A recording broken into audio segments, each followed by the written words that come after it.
bisa melawan rasa males Mbak. Karena itu yang paling susah sih buat atlet.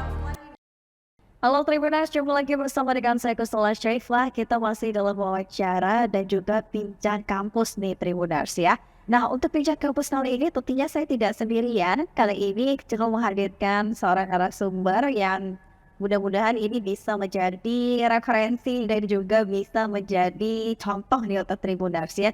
Kira-kira siapa sih bincang kampus kali ini narasumbernya? Langsung aja di sini channel akan perkenalkan dengan Tribuners di rumah. Di sini sudah hadir Maya. Halo, selamat siang Maya. Halo, selamat siang Mbak. Terima kasih sekali ya Maya sudah menghadirkan dan juga sudah menyempatkan waktunya Maya untuk datang ke studio Tribun Lampung. Dan tentunya hari ini kita bakal berbincang-bincang nih sama Maya terkait prestasi Maya yang rasanya itu segudang gitu ya prestasinya ya banyak banget gitu.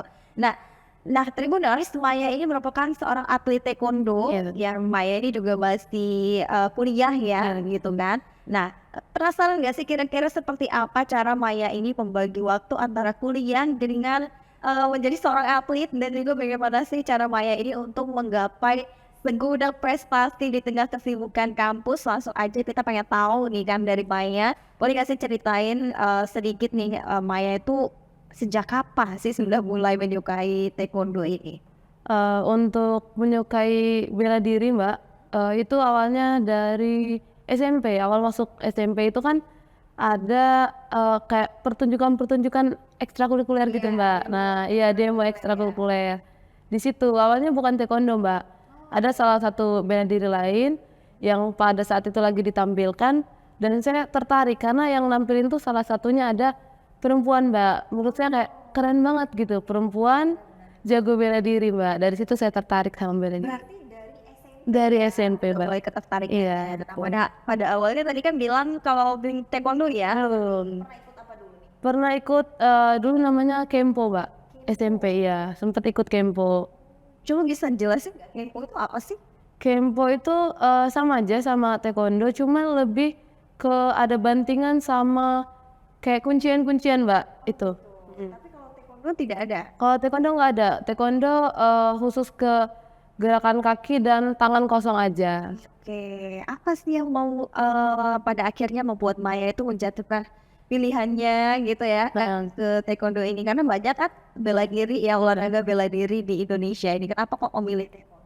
Kenapa taekwondo? Karena waktu itu sempet ngalamin kesulitan Mbak, ikut bela diri yang pertama itu karena kan belajarnya kuncian sama bantingan agak sulit. Sempet berhenti nggak ikut bela diri dan ada temen nih ikut taekwondo, ditawarin untuk coba-coba. Awalnya coba-coba Mbak, terus semakin lama kok saya semakin tertarik gitu. Suka mempelajarinya karena kan fokus ke tendangan sama pukulan. Kebetulan agak suka nendang gitu Mbak. Iya, betul Mbak. Oke, kenapa? Tapi pada awal taekwondo itu pas mulai kesulitan itu nggak sih?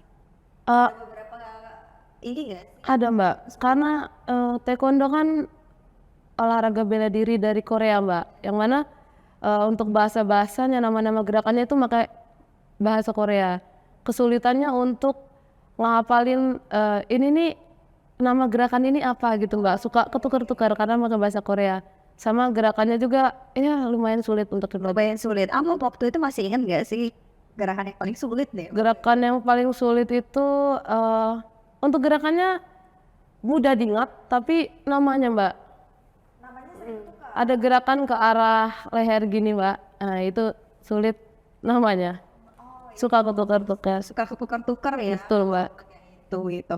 Nah, tapi sejak kapan sih sudah mulai suka gitu untuk kayak ikut lomba-lomba gitu?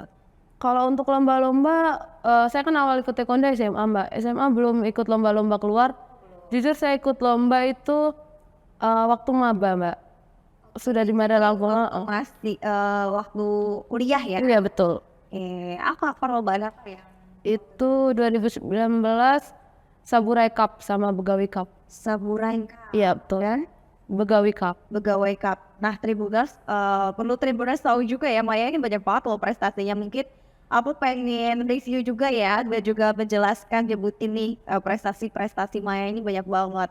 Salah satunya Maya ini baru saja meraih medali emas ya Ini di April Cup 2020. Iya, Andrew Lusam Cup. Lalu juga ini pernah meraih medali perunggu Pekan Olahraga Mahasiswa tahun 2022, benar ya? Oke, medali perunggu Pekan Olahraga Provinsi 2022, medali perak April Lusam Cup 1 2022, medali perak Saburai Cup 2022, medali emas Begawi Cup 2019, dan medali emas Saburai Cup 2019. Berarti 2 kali ya? Iya. 2019 ya? Iya betul. Itu sebelum COVID itu Mbak. Sebelum COVID. Nah, itu berarti waktu COVID ngapain itu? Nah waktu COVID itu kan sempet Mbak. Kebetulan COVID itu kami lagi persiapan mau tanding ke Jakarta kalau nggak salah Mbak. Mau tanding keluar, persiapan 2 minggu mau tanding itu langsung ada surat edaran bahwa semua aktivitas diberhentikan. Itu saya pulang ke Lampung Barat, pulang ke daerah orang. Gimana sih perasaannya udah latihan tuh pada saat itu, tapi semua diberhentikan? Perasaannya gimana ya Mbak? Campur aduk. Latihannya udah lama, udah semangat-semangatnya nih Mbak. Bentar lagi mau tanding, malah COVID. Jadi ya pasrah aja Mbak. Mau gimana lagi? Ya, oke. Kita pengen tahu juga dong, Wire, apa sih yang biasanya menjadi penilainya atau kategori lah gitu dalam perlombaan di taekwondo itu biasanya jadi penilai juri? Kalau di taekwondo itu sistemnya sistem poin Mbak. Jadi dalam satu ronde 2 menit itu siapa yang terlebih dahulu mencapai poin tertinggi dalam waktu 2 menit itu. Ya itu poinnya juga beda-beda. Kalau tendangan misalnya tendangan muter atau tendangan biasa beda. Ke arah perut atau kepala beda juga poinnya Mbak. Ada bagian mana aja sih gitu yang bisa diperbolehkan dalam taekwondo itu untuk ditendang gitu? Kalau ditendang area perut sini Mbak sama kepala. Kalau untuk dipukul area perut aja, kepala nggak boleh. Kepala nggak boleh. Nggak boleh untuk Gitu. Tapi kalau kayak di kena kaki gitu juga nggak boleh ya, tendangan kaki ke kepala gitu nggak boleh ya? tendangan kaki ke kepala boleh Mbak. Iya, kalau pukulan nggak boleh ke kepala. Pukulan ya nggak boleh. Iya, Tapi kalau pukulan boleh ke perut. boleh. Oke, berarti dia menggunakan kaki, Kaki, tangan. ya, dan juga area kalau dada boleh. Boleh Mbak. Boleh, ikutan dada sampai perut, lalu ke Kepala. kepala. Oke. Itu masing-masing poinnya paling tinggi yang mana? Paling tinggi tendangannya muter Mbak. Iya, tendangan muter. Kan muter itu kok bisa dikategorikan penilaian paling tinggi. Karena untuk melakukannya juga itu paling sulit Mbak. Betul, paling sulit. Tapi Maya bisa. Bisa, tapi untuk di pertandingan jarang saya pakai Mbak karena sulit. Saya juga termasuk kelas berat kan Mbak. Jadi susah untuk muter pada saat pertandingan. Gitu. Agak-agak susah sih Susah, ya, Mbak. karena kan muter itu ya lumayan. Iya betul Mbak. Tapi pernah nggak sih waktu itu mengalami cedera luka gitu nggak sih Maya untuk pertandingan? Puji Tuhannya enggak Mbak. Nggak pernah. Enggak pernah. Syukur ya gitu ya. Karena memang kalau perlombaan pasti yang paling kita hindari adalah hal semacam itu ya Maya ya. Ada tips khusus nggak sih untuk persiapan sebelum perlombaan gitu? Tips khususnya untuk buat meraih perlombaan gitu ya Mbak ya. Yang pastinya bisa ngelawan rasa males Mbak. Karena itu yang paling susah sih buat atlet. Bukan. Ngelawan rasa males. Karena saya pribadi Mbak masih sering ngerasain yang namanya males latihan Mbak. Males latihan. Misalnya habis kuliah harusnya latihan, tapi males jadinya nggak jadi latihan. Itu sih Mbak yang menghambat untuk iya Mbak, mager, menghilangkan rasa mager. Sulit. Biasanya kalau sudah mau pertandingan gitu berapa sering sih latihan? Kalau untuk saya pribadi latihan rutinnya itu hari Selasa sama Kamis Mbak di kampus. Kalau untuk ada pertandingan itu ada yang namanya TC Mbak, latihan tambahan itu di Sabtu Minggu. Jadi seminggu 4 kali latihannya. Iya betul. Dan di sini masih tergabung ya dalam blognya ya. Terus Mbak. Kalau di Lampung itu ada komunitasnya untuk taekwondo?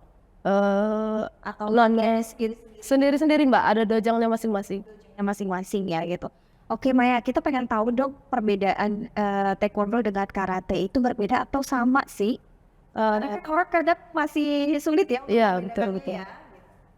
Kalau untuk yang sepengetahuan saya Mbak, kalau taekwondo itu tendangan atau pukulannya dikenain Mbak, kenain ke body, kenain ke orangnya langsung. Tapi kalau karate itu tidak terlalu menggunakan power Mbak, karena kalau menggunakan power itu bisa terjadi pelanggaran, jadi tidak mengenai lawannya. Tapi kalau dari segi gerakan itu hampir sama atau berbeda? Hampir sama Mbak, hampir sama. Oke. Nah, berarti untuk di taekwondo sendiri ada tingkatan sabuk dong. Ada Ya. iya. Terus sabuk paling tinggi dan rendah itu warna Kalau sabuk paling rendah itu awal ikut itu sabuk putih Mbak. Sabuk paling tinggi itu ada sabuk hitam. sabuk hitam, berarti Iya. sama ya. Iya, Cara sama. ininya. Mungkin perbedaannya ada di itu tadi ya, tenaga Iya. power ya. Iya Mbak, power. Oke. Nah, Maya kan masih kuliah nih ya, walaupun semester akhir gitu kan, ya tinggal disusun skripsi. Pasti kan itu yang paling struggle ya, paling Iya, susah betul gitu. Mbak. Gimana tuh caranya untuk membagi antara harus skripsian dan juga harus menjadi seorang atlet taekwondo nih? Untuk awalnya sih sempet merasa kesulitan ya Mbak. Kuliah, ngerjain tugas, setiap hari kuliah, dan harus diimbangi sama latihan. Apalagi kalau saat pertandingan-pertandingan gitu Mbak. Pastinya kan kalau pertandingan meninggalkan kuliah ya Mbak, yang mana kita bakalan ketinggalan nih untuk materi-materinya. Awalnya sih kesulitan Mbak, tapi semakin kesini saya sudah terbiasa gitu Mbak. Dan untuk di kampus saya juga di Teknokrat itu sangat mensupport atlet-atletnya Mbak. Ya, jadi untuk atlet-atlet yang tanding gitu Mbak diberi dispensasi. Jadi saya tidak merasa kebingungan lagi untuk absensinya. Cuman tinggal gimana cara saya mengimbangi teman-teman yang lain, ngimbangin materi-materi yang ketinggalan kayak gitu aja sih Mbak. Oke, jadi memang semua skala prioritas Iya, ya gitu. Oke Maya, kita pengen tahu dong menurut Maya dari semua prestasi yang didapat tadi itu dalam event ada nggak sih yang paling berkesan? Untuk semua sih, semua yang pernah saya ikutin berkesan semua ya Mbak. Tapi kalau ditanya yang paling berkesan itu kemarin Mbak, waktu Pomnas 2022 ke Padang. Oke, itu ke Padang ya? Iya, ke Padang. Apa sih yang dirasain di sana dapat pengalaman apa? Yang buat paling berkesannya itu karena kami berangkat dari Lampung ke Padang itu nggak naik pesawat Mbak, kami naik bis.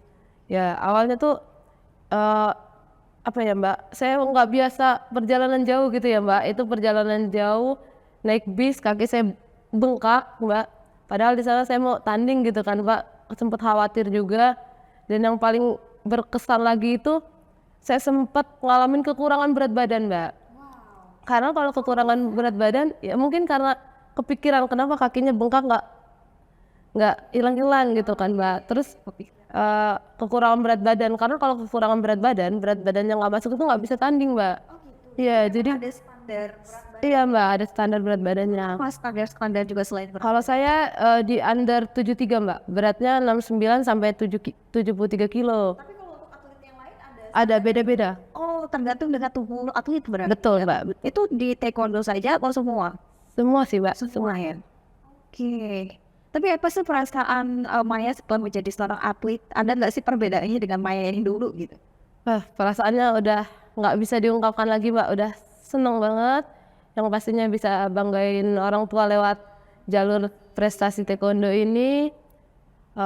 Bisa kenal orang-orang banyak di taekwondo Mbak, menambah apa ya, relasi saya.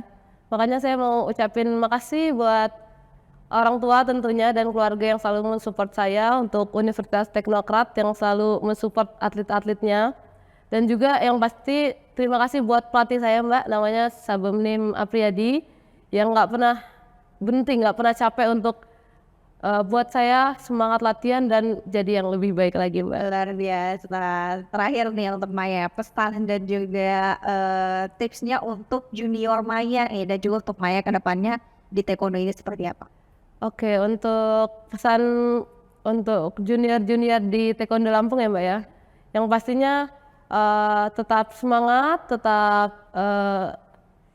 pakai nilai-nilai yang diajarkan dalam Taekwondo di kehidupan kalian, terus semangat lagi latihannya, ditingkatin lagi, dan juga tetap tingkatin sportivitas kalian. Oke, harapan Maya untuk kedepannya gimana? Harapan saya untuk kedepannya yang pastinya semoga taekwondo ini bisa membawa saya menjadi pribadi yang lebih baik lagi, bisa membuat saya kedepannya apa ya Mbak, semakin maju, semakin berkembang ya Mbak.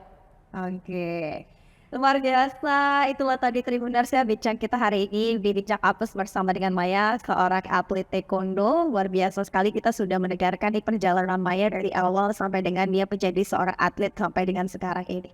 Dan mudah-mudahan dengan adanya tayangan dengan Bincang Kampus ini bisa menjadi motivasi dan juga referensi nih untuk Tribuners ya. Kira-kira mau jadi atlet apa ya hari ini? Semua tuh bisa ya, Mai. Iya, betul. Semua bisa asal mau usaha nih Tribuners ya. Dan semoga dengan adanya tayangan ini Tribuners juga bisa menemukan passion dirinya di bidang apa. Dan terima kasih juga saya ucapkan dengan Tribuners yang selalu setia di tayangan Bincang Kampus. Masih bersama dengan saya Krisnal Asyaifah, pamit undur diri. Terima kasih dan sampai jumpa.